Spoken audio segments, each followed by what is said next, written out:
2 апрель балдар китебинин эл аралык күнү. Бул күнгө карата Балыкчы шаарындагы Сапарбек Касманбетов атындагы китепканада жаш окурмандар үчүн өзгөчө маданий иш-чара уюштурулду. Иш-чарада окуучулар жомок дүйнөсүнө жетелеген сахналык көрүнүштөрдү тартуулап, өспүрүмдөр өз таланттарын көрүүчүлөргө сунушташты.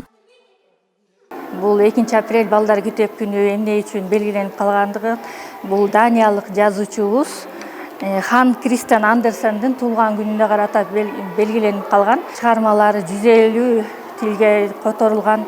Ошондуктан ошонун урматына биз ушу 2 апрель эл аралык балдар китеби күнү деп белгиленип келе жатат. Ошондой эле өспүрүмдөр ырдап бийлеп, көркөм окуу аркылуу өз таланттарын көрсөтүштү.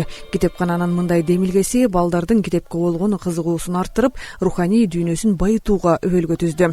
Иш-чара жылуу маанайда өтүп, катышуучуларга унутулгус таасир калтырды.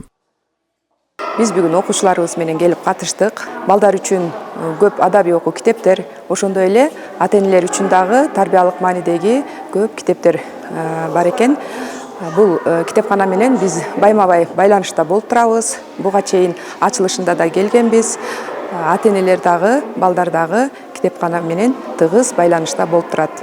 Бул күн балдар үчүн жөн гана майрам эмес, китеп аркылуу ачылган керемет дүйнөнүн эшиги болду. Жумук менен тарбияланган муун келечектин жарык жүзү экенин дагы бир ирет далилдеген бул иш-чара ар бир катышуучунун жүрөгүндө жылуу элес калтырды. Китепке болгон сүйүү дал ушундай көз ирмемдерден башталат. Алтынай Рыспай кызы, Сталбек Саманчиев, Мадина Бакирова, Скөлө жаңылыктары үчүн Балыкчы шаарынан.